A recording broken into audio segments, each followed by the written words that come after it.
Hello दोस्तों, कैसे हैं आप लोग। कमेंट बॉक्स में ज़रूर बताइएगा आप सब कि मेरी वीडियो कैसी लगती है आप लोग। तो आइए, लेकिन 96% लोग सिर्फ मेहनत करते रहते हैं और उस मेहनत से जीवन भर मेहनत करते रहते हैं और उसे सिर्फ अपना खर्चा चलाते हैं। वो कभी अमीर नहीं बन पाते। इस बारे में कभी आप लोगों ने सोचा होगा या कभी समझा होगा, ध्यान नहीं दिए होंगे। तो इस बात को ध्यान दिलवाने के लिए मैं इस वीडियो को बना रहा हूँ, ताकि आप लोग सोचिए और समझिए। ज़्यादातर हम लोगों में से लोग, खासकर मैं बिहार से बिलोंग करता हूँ, तो यहाँ से एक कल्चर बनी हुई है, हर लोग नौकरी के पीछे भागते हैं। हम भी नौकरी आपकी इनकम की एक लिमिटेशन है। मैं ऐसा नहीं बोल रहा कि नौकरी बेकार है, आप नौकरी कीजिए। अब आपके पास अगर कोई बिजनेस करना है या कैपिटलाइजेशन आपको स्टोर करना है, तो उसके लिए नौकरी करना ज़रूरी है, लेकिन नो करना चाहिए। लेकिन ऐसा होता नहीं है। जनरली आज अगर हम 10,000 की नौकरी करते हैं तो 10,000 में खर्चा चला लेते हैं। जब वो नौकरी की सैलरी 20,000 होती है, 30,000 होती है, 40,000 होती है, तो उसके हिसाब से अपने खर्चे का दायरा बढ़ा देते हैं।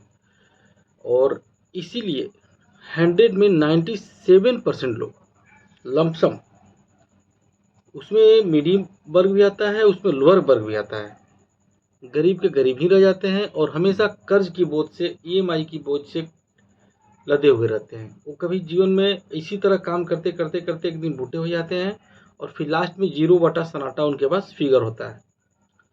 इसका सबसे बड़ा रीज़न क्या है? कुछ लोग, आप लोगों में से वीडियो देख रहे होंगे तो समझ रहे होंगे कि मैं नौकरी का विरोध कर रहा हूँ। मैं नौकरी का विरोध जो है, अगर कोई कुछ नहीं है रोजी रोटी के लिए, तो अब क्या कर सकते हैं, नौकरी करेंगे। लेकिन उस नौकरी के जितने भी इनकम के पैसे हैं, उसको सारे पैसे को हम लोग क्या कर देते हैं कि अपने ऊपर खर्च और अपनी लाइबिलिटीज के ऊपर खर्च करना शुरू कर देते हैं। दोस्तों, क्या है ना, आवश्यकताएं असीमित है और पूर्ति करने की साधन उसकी सीमित है। आप चाहे तो महीना का कितना भी खर्चा कर लो, किसने रोका है? आपको जितना खर्च करना है उतना खर्च कर सकते हो, स्वतंत्र हो आप। बशर्ते होता क्या है कि मिडिल वर्ग के जो फैमिली होते हैं या जो लोअर वर्ग के फैमिली होते हैं, वो सिर्फ आज में जीते हैं। बस आज कमा लो खा लो, कल फ्यूचर नहीं देखते हैं कि कल ये हमारा शरीर जब काम करना बंद कर देगा। यानी आप जब तक नौकरी, क्या है कि जब तक आप वर्क कर रहे हैं तब तक आपको इनकम आता रहेगा। जब भगवान न करे कुछ ऐसा हो, आपका हेल्थ खराब हो जाए, फिर आपके पास क्या रह जाएगा? तो इन चीज़ों को, फ्यूचर को देखते हुए हम लोगों को अपनी नौकरी का जो इनकम का कम से कम 25% हिस्सा, चाहे आप जितना भी कमाते हो, उसको सेव करके इन्वेस्ट करने में है। अब आप लोग सोच रहे होंगे सेव करके इन्वेस्ट करना क्या होता है, तो मैं वीडियो में बताऊंगा आगे। अब एक्चुअल मेन पॉइंट की बात आते हैं कि लोग 97% गरीब के गरीब ही क्यों रहते हैं, कर्ज लोन से क्यों दबे चले जाते हैं। सबसे बड़ी प्रॉब्लम है मिडिल वर्ग और जो लोअर वर्ग के लोग होते हैं, दिखावा की जिंदगी जीना। जैसे 20-25 हज़ार, 30,000, 40,000 की नौकरी हो जाती है, वैसे वो ब्रांडेड चीज़ों को प्रीफर कर लेते हैं। 5,000 की जूता खरीद लेंगे, 2,000 का बेल्ट पहनेंगे, 5,000 की घड़ी पहनेंगे।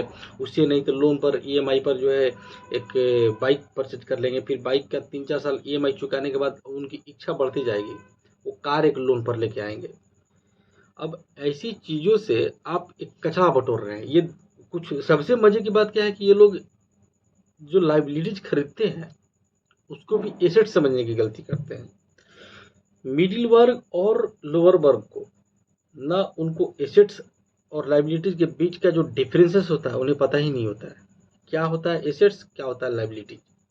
वो छोटी छोटी सुख सुविधाओं को प्राप्त करने के चक्कर में चूहा दौड़ की तरह गधे, और करते करते करते करते धीरे धीरे जिंदगी भर 20 साल, 30 साल, 25 साल, ऐसे करते करते 60 साल उनकी कब एज हो जाती है पता ही नहीं चलता है। और सबसे मजे की बात है कि वो लाइबिलिटीज खरीदते हैं, जिसको हिंदी में हम लोग दायित्व कहते हैं। आप लोगों में से कुछ लोग जो इंग्लिश नहीं समझते होंगे, उनके लिए मैं बता रहा हूँ कि लाइबिलिटीज मतलब दायित्व होता है, एसेट्स मतलब संपत्ति होता है। तो लाइबिलिटीज वो परचेज करते हैं। अब लाइबिलिटीज क्या होता है दोस्तों? लाइबिलिटीज का अर्थ ये होता है दायित्व, और लाइबिलिटीज का मतलब क्या होता है डिटेल बता रहा हूँ। लाइबिलिटीज का मतलब ये होता है कि वह वस्तु जो हम आज परचेज कर रहे हैं, उसकी मेंटेनेंस में जो और खर्चा लगे, और उस वस्तु से लाइबिलिटीज वाली जो वस्तु जो हम खरीद रहे हैं उससे कोई भी हमें अर्न जनरेट ना हो रहा हो, उसे हम लाइबिलिटीज कहते हैं। हम थोड़ा पैसा कमाते हैं, बस तुरंत ऐशो आराम की घर की सुख सुविधाओं की सामान खरीदने की कोशिश करते हैं। एग्जाम्पल के लिए कार में पकड़ता हूँ, अगर आप एक छोटी सी मिडिल क्लास फैमिली से बिलोंग करते हैं, आप एक छोटी सी नौकरी करते हैं, और नौकरी को करते करते आपको दिमाग में आया कि कार खरीद लेते हैं। आप ईएमआई पर 8 लाख या 10 लाख रुपए की कार खरीदते हैं, और ईएमआई का क्या सिस्टम है कि 25% आप पे करो, बाकी जो 75% होगा उस पर इंटरेस्ट के साथ में आपको ईएमआई पे करना है। और जाहिर सी बात है कि लॉन्ग टाइम के लिए ईएमआई जैसे आप करवाएंगे तो उसमें इंटरेस्ट भी ज़्यादा आएगा। तो 8 लाख रुपए की मान लीजिए आप कार लेते हैं, उसकी कीमत 10 लाख रुपए 11 लाख रुपए हो जाती है ईएमआई पर। तो पूरी टोटल कॉस्ट को अगर राउंड फिगर में जोड़ा जाए तो 10 लाख रुपए का आपने जो कार खरीदा, उस कार को मेंटेनेंस करने के लिए आप सालाना इंश्योरेंस भी कराएंगे, पॉल्यूशन भी कराएंगे उसका, आप उसमें सर्विसिंग भी कराएंगे, तेल डलवाएंगे, 2-3 साल हो जाएगा तो टायर भी चेंज कराएंगे, मतलब खर्चे जो एक्सपेंडिचर कुल मिला जुला कर उस कार से आपका इनकम क्या जनरेट हुआ। आपने 10 लाख रुपया तो एक झटके में 5 साल 2 साल 3 साल जितने साल का भी ईएमआई था उसने पे कर दिया। कुल मिला जुला कर उससे कोई अर्न तो जनरेट हुआ नहीं आपका।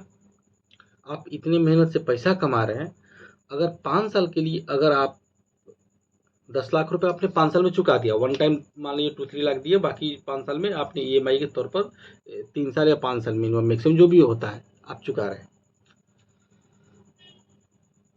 आपको ईएमआई पे करने के बाद में 5 साल में 10-12 लाख रुपए आपने जो खर्च किया, अगर 5 साल तक आप म्यूचुअल फंड में या किसी कंपनी का शेयर परचेज कर लेते हैं अच्छी कंपनी का, तो आपको पता है 5 साल में 10 लाख रुपए कितना रुपए हो सकते हैं? आइडिया ही नहीं होगा बहुत को, क्योंकि विश्वास ही नहीं है और इन चीज़ों के प्रति उनका ध्यान ही नहीं जाता है। 20 से 25 लाख रुपए आपका हो जाएगा। मैंने ऐसा होता देखा है, कितने लोगों को देखा है, सामने से देखा है कि ऐसा पैसा उन्होंने इन्वेस्ट किया और 5 साल में ऐसा हुआ है। उस तथ्य पे मैं बोल रहा हूँ, मैं कोई फेक और बनावटी बातें नहीं बोल रहा हूँ।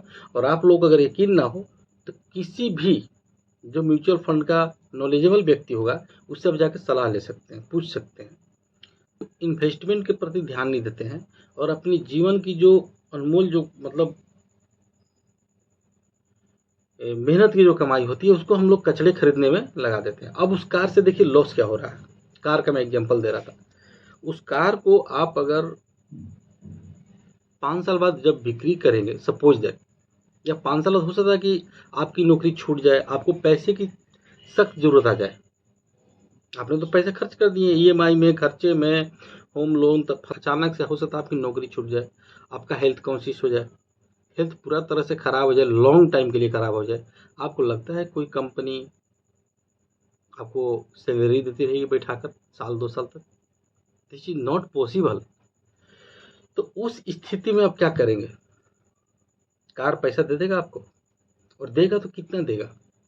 उस स्थिति 10 लाख रुपए की जो आपने कार परचेज किया था, 5 साल बाद उस कार की कीमत 2 लाख रुपए हो जाएगी। अब सोचो कितना का नुकसान किया आपने। 8 लाख रुपए का आपने नुकसान किया। यही चीज अगर इन्वेस्ट करते चले गए थे तो आपकी कितनी पैसे हो गई थे? मैं बताया था जो वैल्यूएशन 15 लाख होता। आप 5 साल में 15 लाख रुपए आराम से अर्न कर सकते थे, बचा सकते थे, लेकिन ऐसा हुआ नहीं। और फिर आप गरीबी का रोना रो, तो किस्मत ठीक नहीं थी, ब्लेम कर तो बॉस ठीक नहीं था, नौकरी सही नहीं थी। आपको कमाना थोड़ा है, कमाना 100 रुपया है, खर्चा 150 रुपया करना है। जीवन भर ऐसे लोग ना ईएमआई से कहीं मुक्ति कर पाते हैं। और मजे की तो बात यह है कि जैसे एसबीआई वाले हो, एचडीएफसी वाले हो, जो बैंकर्स है, उन्हें जैसे मालूम चलता है ये बंदा सर्विस पर्सन है, वैसे इंटरेस्ट लेते हैं आपको सामने से क्रेडिट कार्ड देने के लिए। खर्चे का घर, अब जैसे क्रेडिट कार्ड आपके पास रहेगा, अकाउंट पर पैसा नहीं भी है तो किसी मॉल में गए, कुछ पसंद आया 10,000 की शॉपिंग कर लिए, कुछ ये ले लिए, कुछ वो ले लिए। अब उसकी जो एक देखिए कैसे लोभ में फंसाता है क्रेडिट कार्ड वाला, उधार के चक्कर में, और हम लोग फंसते चले जाते हैं दलदल। और मेन एक लास्ट टॉपिक ये है कि मिडिल क्लास फैमिली, सबसे बड़ी बात है कि सबसे डेंजर पोजीशन उनका होता है, क्योंकि वो दिखावे के चक्कर में होते हैं, वो दिखावे की ज़िंदगी जीते हैं। 5,000 का जूता पहन लेंगे, पड़ोसी को रिश्तेदार को दिखाएंगे, भौकाल, वो हमको सोचेंगे अरे यार बहुत अमीर आदमी है, तो बहुत पैसे वाले, जबकि ऐसा होता नहीं है। ये ऊपर से मतलब चामचूम, अंदर खोखले होते हैं ये ऐसे लोग। ठीक है, हर लोगों को शेयर मार्केट की नॉलेज नहीं होती है। आप म्यूचुअल फंड में पैसा इन्वेस्ट कर सकते हैं किसी, या बहुत सारे तरीके हैं। अगर आपके पास ज़्यादा पैसा है, 2 लाख 5 लाख 10 लाख रुपया है, तो उससे जो आप लाइबिलिटीज खरीदने की कोशिश कर रहे हैं, पहले एसेट्स बनाइए। अमीर बनने वाले की यही क्वालिटी होती है कि पहले वो एसेट्स बनाते हैं, उस एसेट से जो इनकम जनरेट होता है उन चीज़ों से वो घर लेते हैं, गाड़ी लेते हैं, ऐसो आराम की सुख सुविधा की सामान लेते हैं। ऐसे नहीं है कि मुकेश अंबानी झोपड़ी में रहते हैं या अदानी झोपड़ी में रहते हैं, रतन टाटा झोपड़ी में रहते हैं, नहीं, उनके पास भी अच्छे अच्छे घर हैं, लेकिन नौकरी पर्सन की क्या परेशानी है। 20-25 साल 30 साल उन्होंने जो गवर्नमेंट में नौकरी कर रहे हो या प्राइवेट नौकरी कर रहे हो, एनीथिंग एल्स, कहीं भी 20-25 साल 30 साल नौकरी की है, उनकी एज 55 50 60, एक मतलब 80% एज वो निकाल चुके होते हैं। उस पैसे को वो क्या करते हैं, जमीन लेते हैं, उस पर घर बना देते हैं, उस पर रहना शुरू करते हैं। कुल मिला जुला कर घर एक लाइबिलिटी होता है। और अब लोग बोलते हैं कि घर लाइबिलिटी कैसे है। घर इसलिए लाइबिलिटी है, घर आपको पैसा नहीं दे रहा है। अगर वही ज़मीन कहीं आप रोड साइड में लेते हैं, वहाँ एक मार्केट बनाते हैं, और उस मार्केट से अगर हर मंथली आपको 50,000 रुपया आता है, तो वो आपका एसेट्स है। अगर एक घर बना रहे हैं जिसमें आप किराए पर बैंक को देते हैं, या कोई ऑफिस किराए पे ले रही है, वहाँ पर अच्छे आपको उसमें डिपॉजिटेड अमाउंट मिल रहा है, अच्छे आपको वहाँ से किराया आ रहा है, रेंट आ रहा है, तो आप समझिए कि वो एसेट्स है। एक ऐसा आप घर बना रहे हैं ज़मीन में, अपनी जीवन भर की कमाई 25-30 साल की जो घर बना दिए, अच्छा खासा 30-40-50 लाख रुपए लगाकर, क्या उससे आया आपको। चालाक आदमी रहेगा, जो बिजनेस माइंडेड रहेगा, वो कोशिश करेगा कि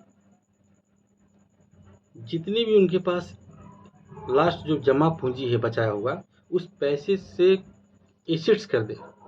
एसेट्स खरीद कर, कई लोगों को मैंने ऐसे देखा है कि ज़मीन खरीदे, 3-4 कट्ठा ज़मीन खरीद लिए, उसमें से कुछ दिन वेट किए, कुछ दिन वेट करने के बाद उसमें से कुछ ज़मीन को रिमूव कर दिया, कुछ प्रॉफिट आ गया, और उस प्रॉफिट से घर बनाए, फिर भी उनके पास कुछ ज़मीन बचा रहा। तो इस तरीके से कहने का मतलब कि एसेट्स खरीद करके आप अपनी पूंजी को इंक्रीज कर सकते हैं, जबकि ऐसा होता नहीं है।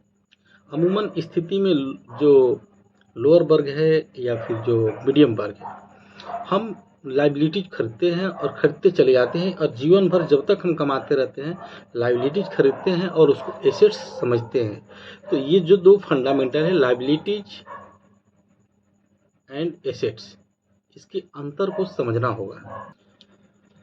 पैसे के पीछे लोग भागते हैं, पैसा पैसा, तत्काल पैसा।